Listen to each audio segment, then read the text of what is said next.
Okay, welcome everyone.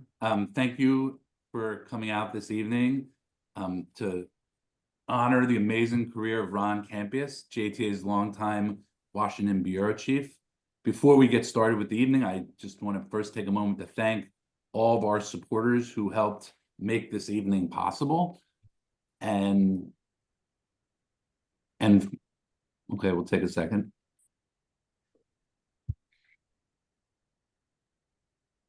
We have a slide we want to show. Okay, so thank you again for our supporters who are making this evening supporting this evening, and to everybody who sent in and offered a tribute to Ron. Just want to say thank you, and certainly you can feel free to share more tributes as the night goes on in the chat. So I want to say, Ron, thank you for your 20+ years of honorable and dedicated service, during which you treated our mission, JTA's mission, to keep the Jewish community informed and connected, not as a job, but as a higher calling. You did so with a deep sense of duty and purpose, and with many words I had to look up. So, and I'm sorry for cutting most of them while being your editor, but you always did it without airs. And you are an irreplaceable source of hard-earned wisdom that comes from covering hotspots around the world and from lived folklore born of a jestful eyes. Someone equally capable of contextualizing the most pressing development of the day and also recalling firsthand Avigdor Lieberman's days as a bouncer. Ron, thank you so much for all that you've done and all that you are. Just on behalf of the staff and the board of directors of 70 Faces Media, just want to thank you. Thank you. Thank you. And with that, I want to turn it over to JTA's editor-in-chief, Felissa Kramer. Thank you, Ami, and thank you, Ron. I'm really glad that we have the opportunity to be together tonight to honor you. This tour has included a stop in Washington, D.C., and for our staff in New York. And earlier this week, there was this big party at the White House. Some say it was the White House Hanukkah party, but most people who were there came to see Ron and thank him for his 21 years at JTA. And so now we're concluding the tour here together with our readers and those of you who Ron has dedicated his career to serving, to reaching. So I'll say a few words about Ron, and then I'll talk a little bit about Michelle Boorstein, who's speaking to him tonight, and then turn the conversation over. Ron has been at JTA for 21 years. Before that, he was at the Associated Press for more than a decade. When Ron came to JTA to start covering the Jewish world from Washington, there were no iPhones. There was no Twitter. It's hard for me to imagine Ron without Twitter, but it was true. It was real. So much has changed in the world of journalism over that time, and so much has changed in the Jewish world over that time. And Ron has chronicled it all. And as our staff with Ron have looked back on the stories, it's really just remarkable how much, Ron, that you've borne witness to, and additionally explained for diverse, JTA's diverse audience. It's really remarkable. You guys are going to talk about that in the conversation. I'll also just say, when I came to JTA about 5 years ago, there was a lot that I did know, and there was a lot I didn't know. And one whole bucket of things I didn't know really anything about was like the history of U.S.-Israel relations. And I was pretty nervous about that. And everybody I talked to said, don't worry, you've got Ron. And that is true. Whenever there's a question from me or anyone else on our staff about the historical context of a development that we're reporting today, Ron has the insights at the ready and can tell us exactly what we need to know. All of our reporting is so much richer for it. You have taught me so much, Ron, about what has happened and also how to tell stories about it. So thank you. And we are just so grateful for everything you have done. Really excited about everything you will do, and so glad that you will stay in the greater JTA family, and that don't change your phone number if we have questions. But thank you so much. Everybody here tonight has benefited so much from your journalism.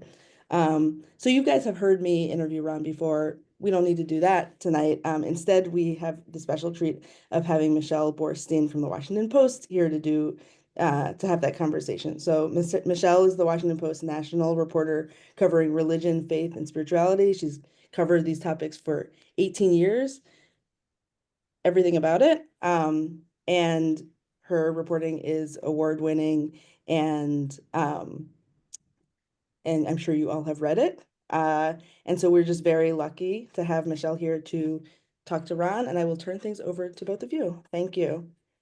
Thank you. I'm so glad to be here. Ron and I used to work together at the AP many years ago, and we both had some overlapping interests in religion and Israel and identity in America and all that. So I'm thrilled to be here with you. So we're going to talk, Ron and I will talk for like 30 minutes or so, and people can put questions in the chat and see what we can get to. So I wanted to start with, Ron had shared with me an essay that he's working on and sort of a reflection of his career. And one of the things that he centered was an experience he had in 1995 when he was working with the AP in London, and Yitzhak Rabin was killed. And there was a sort of unusual situation there where there was a reporter with the AP who Ron was with the AP. He wasn't with the AP. Oh, he wasn't with the AP. Oh, I'm no. sorry. Sorry about that. Good fix. Who basically was unable, unwilling to sort of write about it. We won't go into the details, but it was basically this Jewish person who, to Ron, and what struck Ron was this Jewish person who was having trouble writing about Jewish things, the challenge of writing about Jewish things as a Jewish person. So I wanted to ask why you think it's difficult for a Jewish reporter to report on Jewish things, or why this Jewish reporter had, complicated experiences with that. I mean, I think that, when you're, there's a lot of joys, first of all, to reporting on Jewish history as it unfolds. And I wrote about that in the essay as well, just the, an interview I did with Joe Lieberman once, where he talked about a book where he was trying to persuade the rest of America to observe a kind of Shabbat. And although he didn't succeed, but it was emblematic of how Joe Lieberman introduced a lot of Jewish sensibilities into the general American political discourse, which is great, and which was a sign of the acceptance. But a lot of what we report on, and I go into this, going back, 107 years with the JTA, has to do with Jewish trauma, and whether it's the kind of trauma that takes place within our community, like the assassination of Rabin, which deeply affected me, but I was able to nonetheless go ahead and report on it as I was required to, or whether it's the trauma of October the 7th. It begins to have an effect on you. And the effect isn't necessarily at this particular person, it shut him down, but the effect isn't necessarily to shut you down, but you start looking into yourself and you start considering, why is it important to tell this story? And it becomes not an obsession, but a passion or a commitment to figure that out. And there's I came across recently reading a book about Jewish memory. I came across passages from the chroniclers in the 11th century in 1096, who reported on the mass suicides that were occasioned by the Crusaders at the time. And it's vivid. You're seeing them grapple in a sense with the same thing that you do, because when you're reporting on October the 7th, when you're reporting on Pittsburgh, or reporting on the assassination of Yitzhak Rabin, you're simultaneously saying, I've got to get the copy out now. I've got to make sure the readers know what's important, and I have to do that now. But what does this also mean for history? What does this mean for me, for my community, my children, my descendants? That's all playing at the same time in your head. And that's it's a difficult soundtrack to cope with. And that by no means are the Jews the only people, Jewish reporters are the only ones who have to deal with this. I mean, there are others, the other communities who are at war, but it seems to have been one that just it's your family. Us, yeah. Yeah. And so did that surprise you, do you think, looking back, like when you were a young reporter? I mean, I know you didn't, I can't remember, you were at the Jerusalem Post before the AP or Yeah, after? I was, Oh, yeah. okay. Because you were, Ron obviously has been in England and Northern Ireland and Bosnia and other places. So when you were kind of settled down into JTA and full-time Jewish journalism, did that surprise you, do you think? Sort of the complexities of what's going on in the Jewish community, or the difficulties, or how do you think that you saw it back then? It didn't surprise me, but it could be daunting at times. It's trying to, to work through, to defy the tendency to try and, to put out a story that was easy to understand, that maybe fed into the preconceptions that some readers might have, some other readers might not have, and to actually try and tell the more complex story. That was it. It wasn't easy, but I found it was good. It was very satisfying to find out that my readers expected that from me, that they didn't want preconceptions, that they wanted, I would figure that out, especially in the, as social media developed, you'd get a lot of feedback. But even before then, in emails and meeting people, you'd find out that they were more interested in the nuances, that there weren't necessarily easy resolutions to every issue that cropped up. Right. You had mentioned in our conversations some of the specific stories that stuck with you, whether that was because they sort of brought out that complexity in you, or because they represented certain things that said something about this time in Jewish America in particular. I wanted to just raise a couple of those. One was a profile that you wrote of Laura Mosier, who we were just speaking of. She was a Capitol Hill resident, actually, and mom and writer who decided to run for office after 2016. And why did you think that her story was emblematic or important?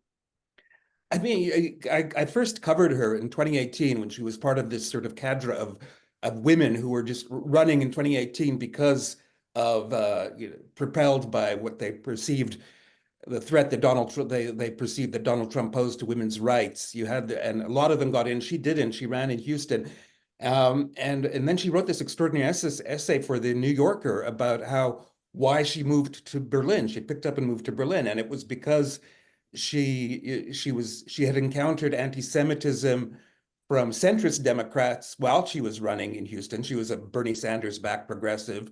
She had perceived bigotries and anti-Semitism from the right wing. In any case, that's what propelled her to run. That's what made her run. And then after she lost, she began to perceive anti-Semitic expression among the progressives, among her own community. And she just decided she wanted to be in a place where her ancestors had come from which her ancestors had fled, because it was just more predictable. And it's not a choice that anyone necessarily would make, or a lot of people would make, but this was an extraordinary choice. Somebody who was like a darling of the progressive movement in 2018, a couple of years later was going to Europe because she felt so discomfited about the United States. And because she was Jewish, it stemmed from her being Jewish and her concerns for her children. And I thought it was just an extraordinary decision to make. And it's been reflected in other people who have left, or people who retreat into certain realities because they find it so difficult to deal with hostility that they perceive towards Jews. Right, right.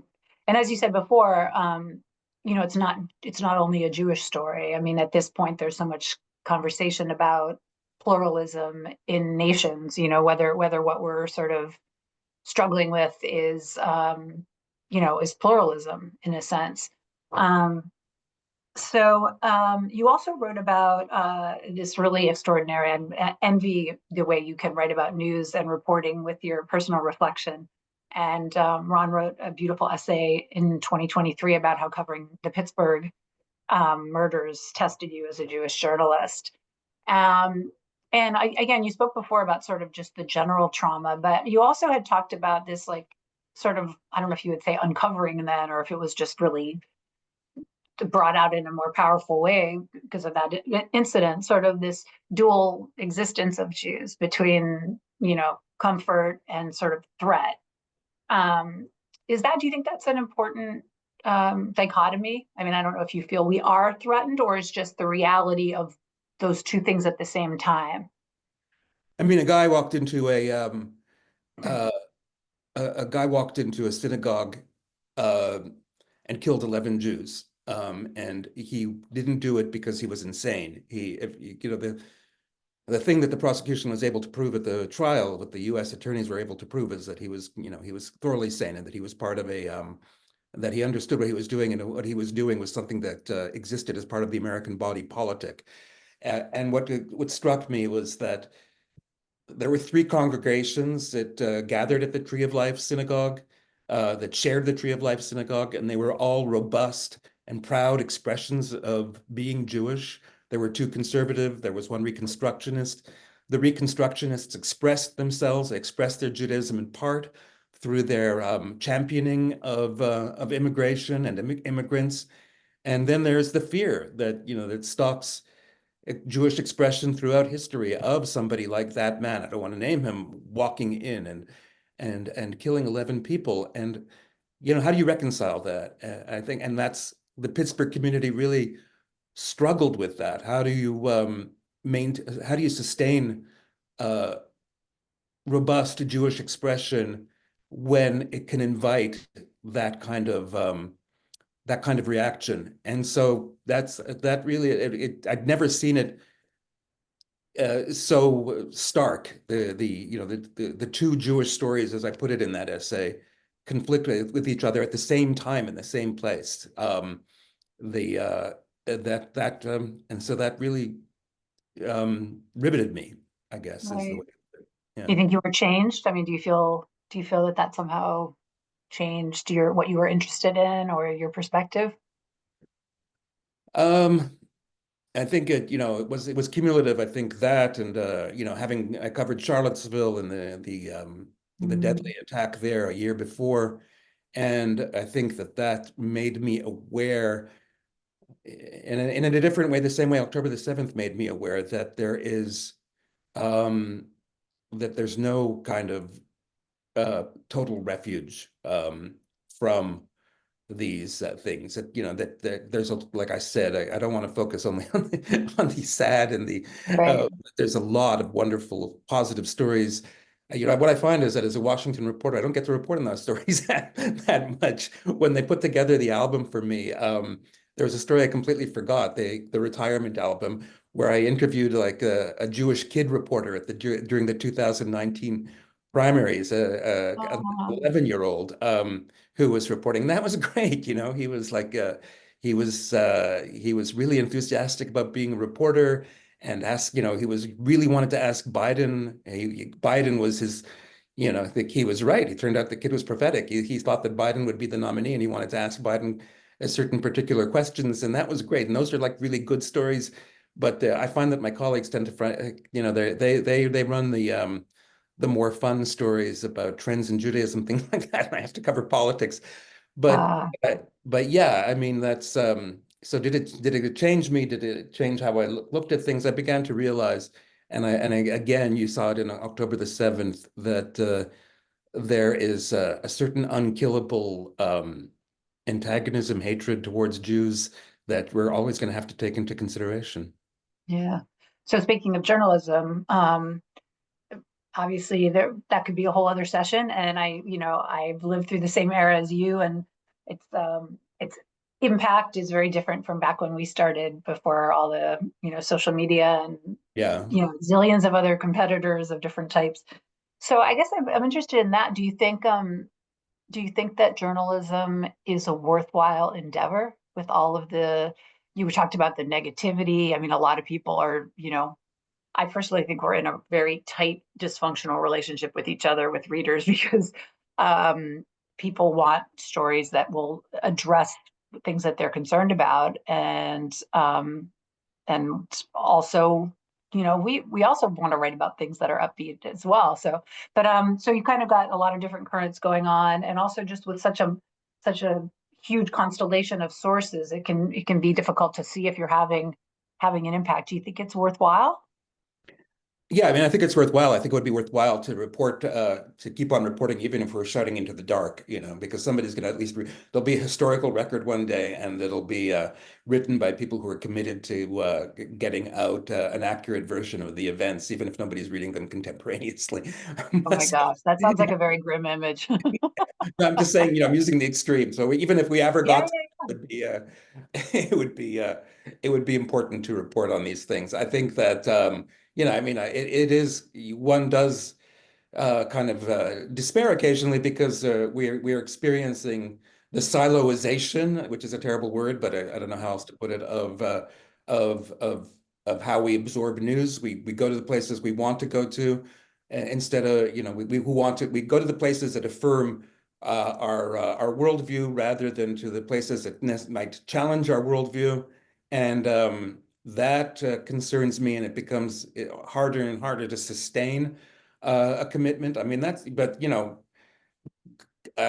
God, I love JTA, because they're trying to, we for another 2 weeks are trying to maintain that space in the Jewish media ecosystem. And it's why I love any other number of other publications that are trying to do the same thing. So um, so yeah, I think that journalism is necessary. It's in trouble right now, but as long as there are people living and breathing who want to keep this going, I think it's worthwhile.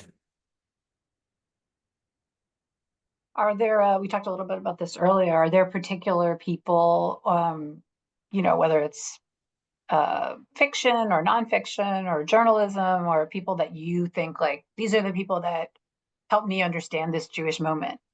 People you would recommend? Or Um, we were talking earlier about, Ron and I were talking earlier about how, there was such a period of so much Jewish writing and so authors and movies and comics, and they were so defining for so many people about what it meant to be a Jew. And so just, we were talking a little bit about that today. Who would people read to sort of get a sense of, where Jewish life is at today? I think, we tend to, we Can said, also come back to that. yeah, I don't know if you can. it kind of happens more in the film medium now. I think it's really interesting that there are so many different ways that people are trying to even like going like I find this is a confession that I have to say. I don't know if people are going to be pleased about it. I find it really a education to watch Hallmark Hanukkah movies. Wow. They try sometimes successfully, sometimes really unsuccessfully, to grapple what it means to be a Jew in the American firmament right now. And I think it's really interesting how they do that. We watched a Hanukkah movie the other night at my house. Like, we were fully expected to have like a laugh fest at how terrible it was, and it actually was pretty good in terms of understanding how Jews try and grapple with Christmas, because it's a nice season. It's really positive, and so how do you deal with that? Because you're Jewish, but it actually makes you feel good. It was interesting. It was so that's one thing I would recommend. Definitely Hallmark Hanukkah movies. The other, and then I've been going over clips. My wife's a big Larry David fan, and Curb Your Enthusiasm. Been going over some of the Jewish clips, and he actually, he's very, very funny, but he also goes really deep in terms of if you look beyond the humor, in terms of how Jewish expression works. There's a very funny clip about where he's pretending to be Orthodox, and he's just trying to come up with concepts that won't make him sound like inauthentic. And that is so much the Jewish experience. No matter, I find that That's in funny. the Jewish communities, you want to make sure that you represent as Jewish, and he does it in such a funny way. So there are two. There you Oh, go. those are good. But we can keep thinking about it too. So there's some questions here that I think I'm going to pick a couple of them that are for you, some of the folks here. So Toby Axelrod asks, did someone or some experience or event inspire you to become a journalist? No, I have to say it was pretty pedestrian at the time. It was I needed work. I was in Jerusalem, and I had been working for I'd come up through the Jewish community in Australia, where I lived for a while. I came back to Israel, so I was, as I worked in Jewish advocacy in Australia, I was working in Jewish advocacy in Jerusalem. It doesn't pay being an entry-level Jewish advocate. And then the first Intifada started, and then, I mean, that was a golden age of Judaism in a sense. People were really, sorry, in journalism, not a golden age in Judaism, in journalism, people really wanted stringers. And I was somebody who was capable of putting a sentence together. I started working for Australian radio. Then I went to a short-lived competitor to the Jerusalem Post, The Nation. Then I went to the Jerusalem Post and the AP, and that was it. I kind of fell into it. Wow. Let's see, what were some other ones? So someone wrote, there's a tendency in our community not to want dirty laundry publicized. How do you handle that? I mean, we have to. I mean, it's like I have a really sort of like cliched speech that when I'm asked about this at the at events, like how do we do it? We're the but it applies to all media. We're the people on the train with you in the tunnel, and there's a light ahead, and you don't know what it is, and so we're the ones who get off the train and go and look and see. And if it's another train coming, we're not going to get back on the train and tell you, actually, no, that's the end of the tunnel. We're about to get out of here. We have to tell you that it's another train company coming, so in terms of dirty laundry, I think that yeah, we have that obligation. If you again, this is not something that I generally cover because it's not. I have covered a little bit of it, but the whole Me Too thing, the whole exposing of abuses within certain religious streams, Orthodox, conservative, Reform, it's happened everywhere. We do a real service to the community by bringing that to light. It's literally dirty laundry. But how do we hold people accountable if we're not publishing those stories? And the thing that changed since JTA started in 1917, and now is that 1948 we got a state, and that's wonderful and it's miraculous. But it's also for the first time in 2 millennia created an address for collective agency, and collective agency also means collective accountability. So that and that became something you want to grapple with. You want to report on Israel. You want to be fair. You want to be critical. You want to defy the tropes that can happen. But there are things that Israel does that are, like any country, that are going to get it into.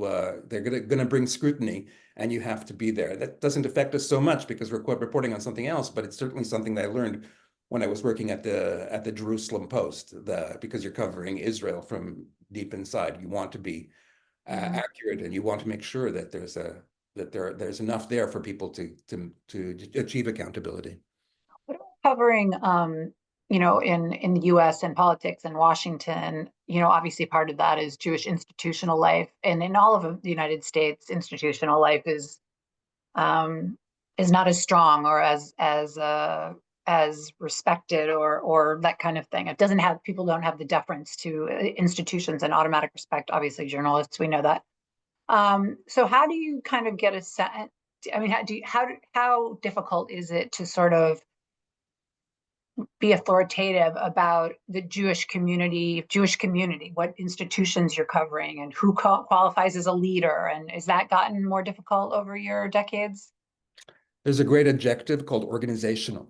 So you don't say Jewish leader anymore. You say Jewish organizational leader, and then in the body of the copy, you try and reflect to what degree that's important. Obviously, like somebody who, whatever one thinks of AIPAC or its agenda, it is hugely influential. It's always been hugely influential, and you make clear, like in the copy, that's one of the more important institutions.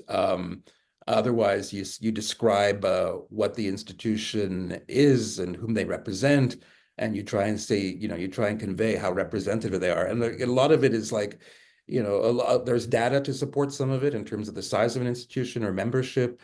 There's also like, it's not gut instinct. It's more like assessing to what degree they've been influential within a certain parameter of public life. You're not Jewish public life, but general. So like how influential a group is on the Capitol Hill in terms of the Congress people, they Right. influence the number of Congress people.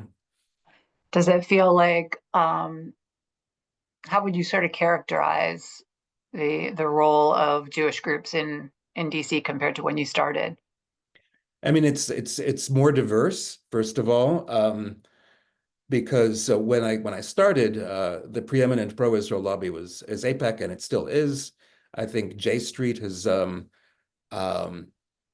changed the equation to a degree because they've managed to get the more than half the Democratic caucus in both chambers to take their endorsement. So they've created an environment where they get exactly what they want, for better or for worse, which is that there are people who can say, I'm pro-Israel, but I'm going to be critical of the Israeli government's practices.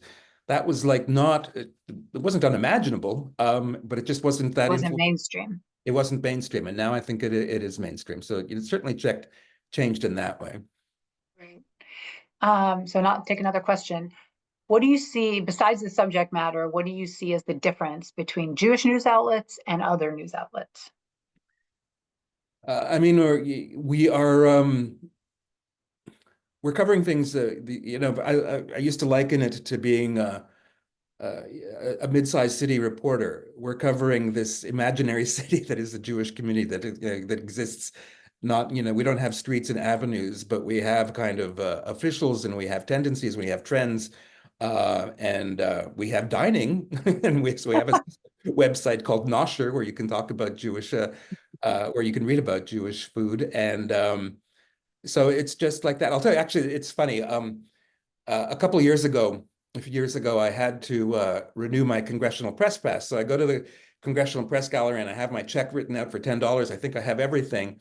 And then they said, and I'd forgotten this, they said, we need a letter from your employer. And so usually I wrote those letters on myself. It's funny, Ron Kampeas recommends Ron Kampeas to be reported. It worked out fine on JTA letterhead. So I called New York and I said, look, can you just send them a letter, PDF it? But there it said 70 faces, and they freaked out. What's 70 faces? What's 70 faces? Okay, we have to review what you are. Like, what you'll have to come in and be interviewed about what 70 faces is, and we're going to look at their website, and we'll give you a temporary pass, but it'll only be for 6 months. And if everything works out, we'll pass it again. So I go in and I have this interview with this woman with an Irish American name, Bernadette something, and like, how am I going to explain this stuff to her? And she says, "What's a kveller?" Because we have a website called Kveller. And I said, look at us, JTA. We're the front section of the newspaper. We have the news. We have the hard news. We don't take a position. And then the other things, here's the food section. Here's the style section. Here's a section on parenting. And that's who we are. So in that sense, that's what Jewish media is. We're covering the hard news of what it means to be a Jew, what the dangers are for Jewish people, and we're covering it. I think also the big difference also is that we're covering it we assume a knowledge from our readers, or a thirst at least for knowledge of our readers, that I don't think that people in general media would have. I mean, you're a great reporter, Michelle, and you have the skill of explaining in detail what each religious movement means. I don't have to explain that in so much detail because there's a certain shorthand. An insider kind of thing, a little bit. Yeah. I remember one of my colleagues who covered religion with me for a while, this is sort of when journalism was getting more chaotic with the internet, said, there's a benefit sometimes to write with an insider tone, because as opposed to trying to write for everyone in the world, if you can write certain things, you help people feel part of a community, so that's a cool aspect of what you do. Someone else asked, actually, this is a good one. I don't know if you'll be able to answer this right off the bat. If you can't, we can think about it. Someone said, what do you consider the best scoop of your career? There are a couple of them. It's hard to say because I covered the charges of espionage against 2 AIPAC reporters. And it's funny, I like to tell people about this scoop because it didn't involve meeting anybody in a dark garage or anything like that. But the crux of the case was basically the 2 AIPAC lobbyists, not reporters, I say reporters, the 2 AIPAC lobbyists said that the allegedly classified information they were receiving was absolutely routine, and that it was information that top people in the Bush administration would put out in regular interviews or in public statements. And the government was saying, no, this was sensitive classified information. So one of the crux of the cases was whether they would convince the judge to subpoena people like Condoleezza Rice or Stephen Hadley, who were like the Secretary of State and the National Security Advisor. And if they did, that was going to be a turning point in the case, because there was no way the Bush administration was going to want these people to testify. And without their testimony, the judge could say that maybe the case couldn't go ahead. And that's actually what happened. So I kept on refreshing the docket in Pacer, refresh. I was so obsessed with this case, refresh. And the subpoenas came up, and I reported it. And it turns out that they weren't supposed to come up, that the prosecution had persuaded the judge, you can subpoena them, but suppress the subpoenas. And so I wrote this story, and then I got a call from the U.S., the federal court in Alexandria. You think you can take that story down? And I was like, no. It was like it was a critical point, a critical juncture in the story. And I think I know I was the only person to have it, at least in immediate sense. So that was a good scoop. That was a fun scoop, even though it takes, I was talking to a colleague the other day, and I was saying, they was asking about my career, and I was saying, then there was the AIPAC espionage case, and he's a really, really good reporter, this guy, a young guy, and he said, there was an AIPAC espionage case? And I felt really old right there. And, What year? What you said that was in the early 2000s? No. The offices were raided in 2004, and the case came to an end when Obama was elected. Right. And Eric Holder just threw it out as soon as he got into office in 2009. So it was a 5-year case. Yeah. Why do you think that you were so fixated on that particular story? I think it was just a fascinating case, because it was I think I was telling you today, and I've told other people, like, as soon as it played out, as soon as the offices were raided in 2004, I think it was CBS covered it as it was the next Jonathan Pollard case. Oh my God, it's true, AIPAC spies on the United States. And there was this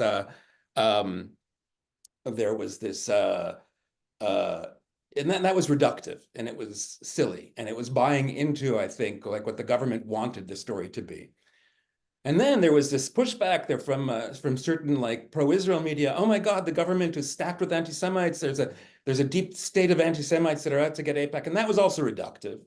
And so what was interesting to me about the case was navigating what it was, and what it was the John Ashcroft Justice Department being very, very frustrated with leaks, as every Justice Department has been, and Obama also overstepped with this, and trying to figure out a way. The successive Justice Departments had gone after leakers, and somebody who thought he was imaginative at the Ashcroft Justice Department thought it would be a good idea to go after people who took the leaks, who published the leaks, who used the leaks, and what fascinated me about that is the threats that posed to our First Amendment's free speech rights. Obviously, like, once we have information, unless it's really, really sensitive, and there are good reasons we can be talked about not releasing it, we as reporters, and even as lobbyists, whatever one thinks of lobbyists and the organizations or lobbyists, we should be able to access it and use it. I mean, it's the same. I'm not comparing myself to these people, but it's the same things that moved, I think, the people who published the Pentagon Papers in the 1970s. You can come after us, but we're going to publish this because it's part of the American ethos that people know what their government is up to. Yeah, I thought it was interesting that you've talked about sort of balancing this like Jewish identity with what's news and how do you cover it and that kind of thing. I wonder if that was kind of at play where you were like, wait, what is it between? Is it one of these poles? Is it something in the middle? It's challenging. No, there was a Jewish identity component to that, in that even though the case turned out to be thrown out, and even though the prosecution turned out to be baseless, AIPAC had invented, well, I don't know if they invented it, but they claimed to invent in the 1980s executive branch lobbying. Lobbying is usually in Congress. They were cowed into dropping it. They don't do executive branch lobbying anymore. And to the degree that that happened, you have to wonder if it's part of like what they're thinking is, God, we don't want to have this headache again of people raiding our offices, which anybody would have, but also because we don't want to make Jews vulnerable, you know, or we don't want to be put in a position where like Jews will be scapegoated. That haunted the American Jewish community with Paul. That, you know, and there's an because so many people seized upon Pollard to accuse Jews of being, you know, having dual loyalties, etc. So certainly, I think, yeah, Jewish identity and how Jews navigate the political universe were part of that coverage and part of what interested me. And you grew up in Montreal. Do you think that that time and place shaped, or how did that shape sort of your perspective on covering stuff, covering communities? Well, first of all, it made me understand that the Montreal bagels are better than any other kind of bagels in the Bottom line. That's definitely part of my Jewish identity. I grew up also with the flavors of smoked meat. No, I mean the Montreal, it's like I mean, Canada is, you know, America was supposedly, this is like, people don't even use these terms anymore. America was a melting pot where we all become part of like signed a kind of amalgamated whole of different ethnicities. Canada is more, yeah, I don't know if Canada invented the term multiculturalism. I think it came out of Australia originally, but anyways. So it's much more like distinct identities. And so yeah, I think coming up in Montreal, you know, one wasn't intimidated or afraid to have Jewish expression, because there were different types of expression. I also grew up at a time of the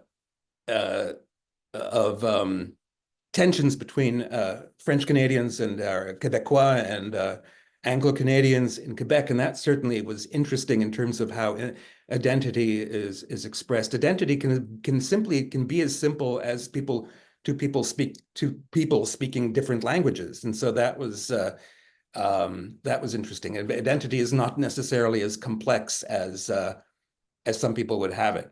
It can just be that. It can be two different languages. That helped Right. shape my outlook of how people interact. Right. Yeah, I was just thinking you're so fluent and knowledgeable and interested in the American Jewish experience, even though you lived in so many other places.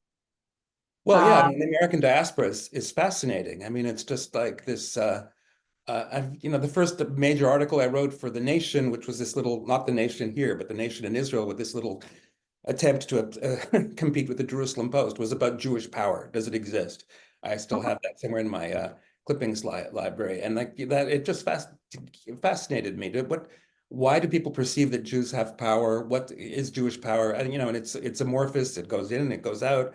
So yeah, and the American Jewish community. You know, I lived in Australia, and this was like a little Jewish community that was kind of well, not trying to punch above its weight or anything. It was just a Jewish community that was trying to survive or not just survive, but thrive in a multicultural environment. But America was so much more interesting because it was diverse. It was kind of wild. There was arguments all the time, and there was a whole intellectual framework. There were magazines at the time, actual print magazines, multiple print magazines. Contending with what it meant to be a Jew in America. There were books. There was Philip Roth. There was Norman Mailer. There were musicians. There were you know, it was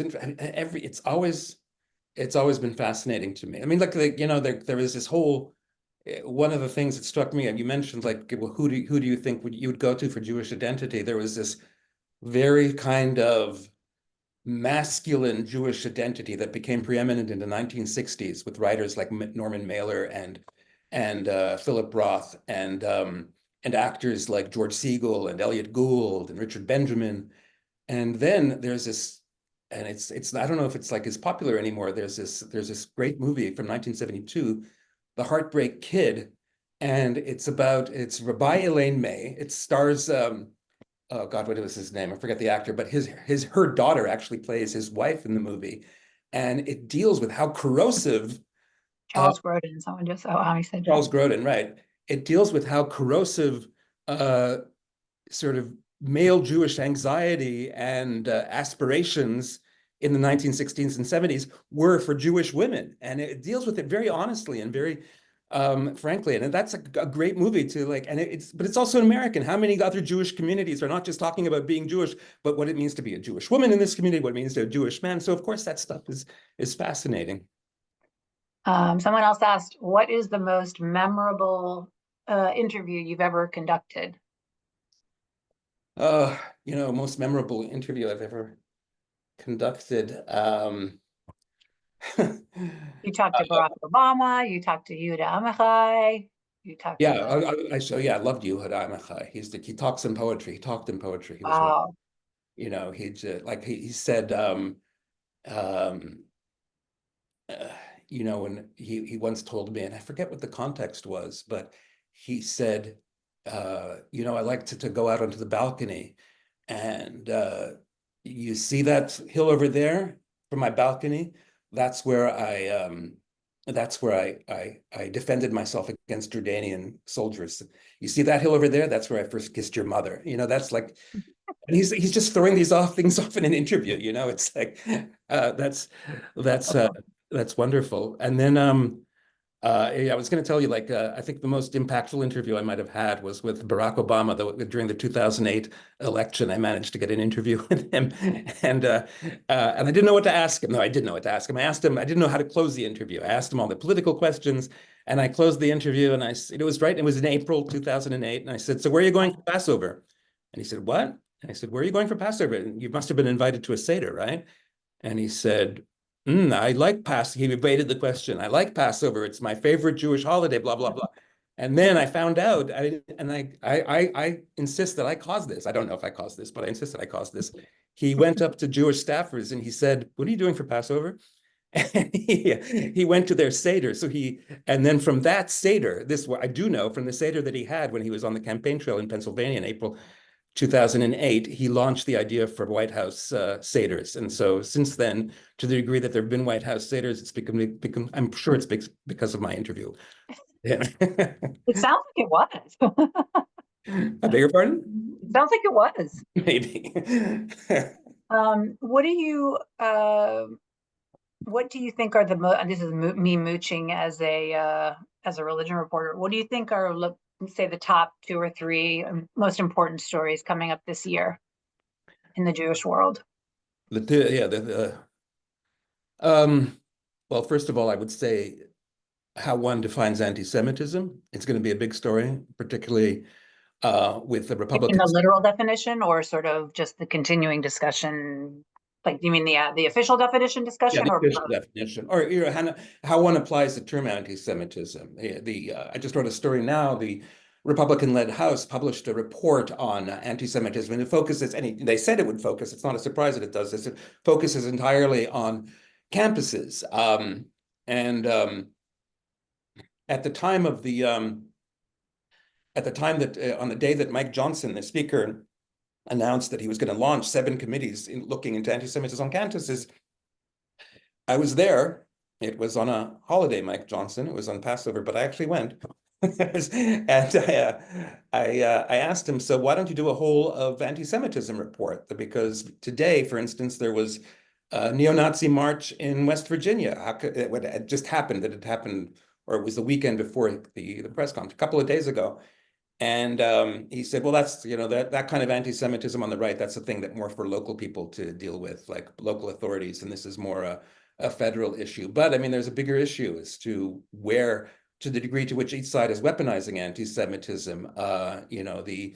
Certainly Republicans are more likely to perceive it on campuses, and there's substance there. It has been very difficult on campuses for Jewish students.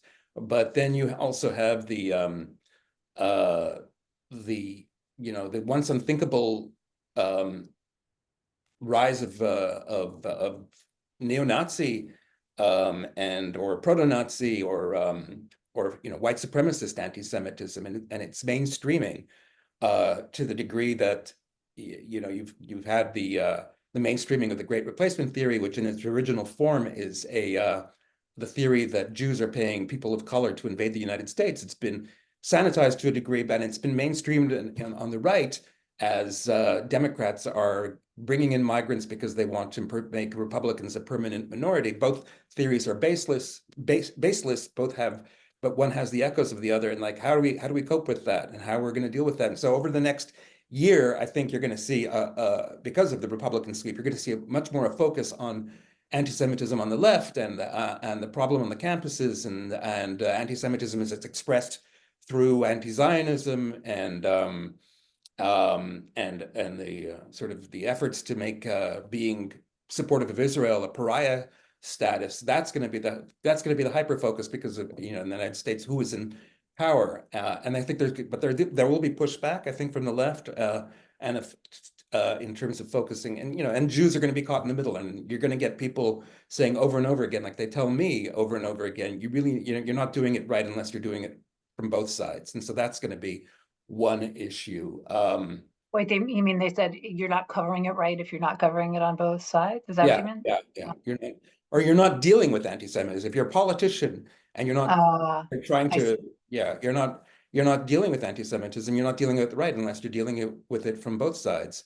And right. then, another issue I think is going to be Israel. You have, Netanyahu named his ambassador to Washington, Yechiel Leiter, who is he's not Netanyahu has been working very well until now with Michael Herzog, who's a strictly mainstream Israeli thinker. Now he's bringing in somebody who's attached to the far right, to the more extreme elements of the settlement movement. I think some people see it as a signal that Netanyahu is going to, he sees a friendlier environment with the Trump administration, the incoming Trump administration, for annexing the West Bank. I think that's going to be something that the Jewish community here grapples with, because it's something that we've written about this. I haven't written, but we have a story about this, about how I think it was Andrew Lapin who wrote the story about how the American Jewish community is grappling with what happens if Israel annexes the West Bank, how they deal with it. That's going to be definitely an interesting story. And I want to say, by the way, I'm not sure that's not necessarily, I'm not sure that Netanyahu is right that Donald Trump's going to be accommodating of annexation. He wasn't in 2020. He was very much against it, and it stopped because, I don't know what Trump's personal views are, what his ideologies on this, but he wanted a